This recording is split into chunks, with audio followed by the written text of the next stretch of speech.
اللہ اللہ اللہ اللہ۔ پیارے آقا علیہ الصلوۃ والتسلیم کے پیارے دیوانوں،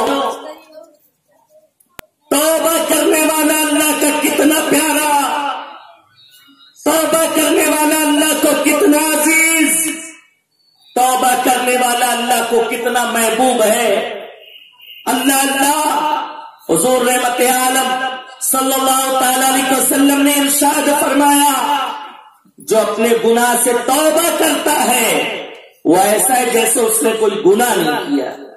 دوسری روایت میں ہے وہ ایسا ہے جیسا کہ ابھی ماں کے پیٹ سے پیدا ہوا۔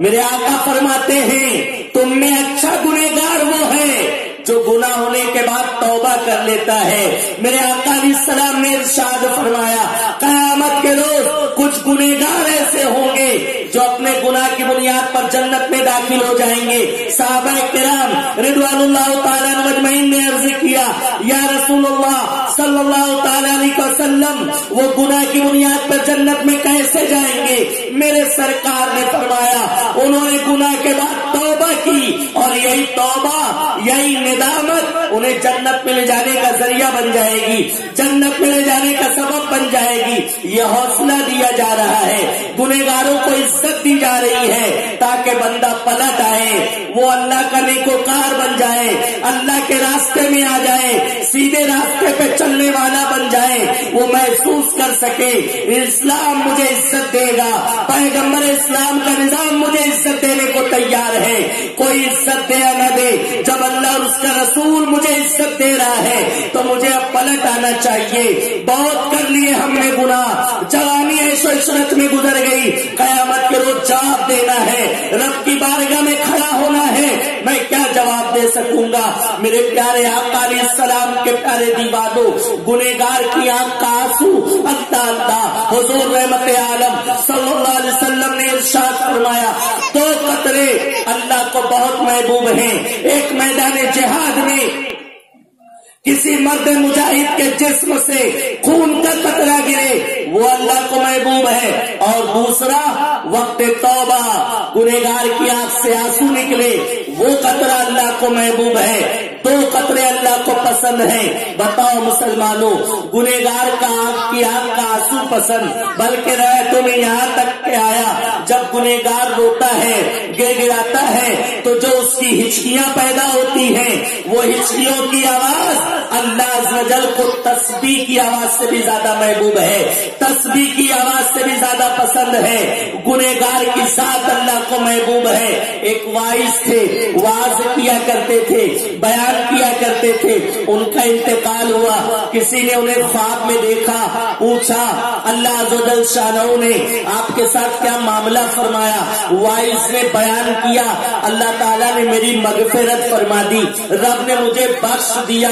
اللہ اللہ سوال کرنے والے نے، خواب دیکھنے والے نے خواب میں پوچھا آخر کس سبب سے تم بخشے گئے؟ تو انہوں نے بتایا، سنو میں ایک مجمع میں ایک اجتماع میں بیان کر رہا تھا، میرے بیان کو سننے کے بعد لوگ رو رہے تھے، اور رونے والوں میں ایک ایسا بھی تھا، ان آنسو بہانے والوں میں ایک ایسا گنہگار بھی تھا جو اللہ کے خوف سے کبھی نہیں رویا تھا۔ جب وہ رویا تو اللہ عز و جل کی رحمت کو جوش آیا، مولا نے مجھے بھی بخشا، اس گنہگار کو بھی بخشا، بلکہ اس مجلس میں جتنے حاضر تھے، ایک گنہگار کی آنکھ کے آنسو کے سبب اللہ نے سب کی مغفرت فرما دی۔ بتاؤ مسلمانوں، گنہگار کی آنکھ کا آنسو اللہ کو کتنا محبوب ہے۔ ان اللہ یحب التوابین، اللہ توبہ کرنے والوں کو پسند فرماتا ہے۔ پلٹ آؤ، اپنے رب سے رشتہ مستحکم کرو، اس کی اطاعت کرو، اس کے محبوب علیہ السلام کی اتباع میں اپنے شب و روز گزارو۔ جتنے گناہ ہو چکے، کب تک گناہ کریں گے؟ کیا آپ نے جوانوں کے اٹھتے ہوئے جنازے نہیں دیکھے؟ کیا کسی جوان کے جنازے کو کاندھا نہیں دیا؟ اس کے بھی تو ارمان تھے، سارے کے سارے ارمان دھرے رہ گئے۔ بلکہ حضور رحمت عالم نور مجسم صلی اللہ تعالی علیہ وسلم نے نے ارشاد فرمایا جس کی عمر 40 سال ہو جائے اور اس کے گناہوں پر اس کی نیکیاں غالب نہ آئے تو آقا فرماتے اسے جہنم کے لیے تیار رہنا چاہیے۔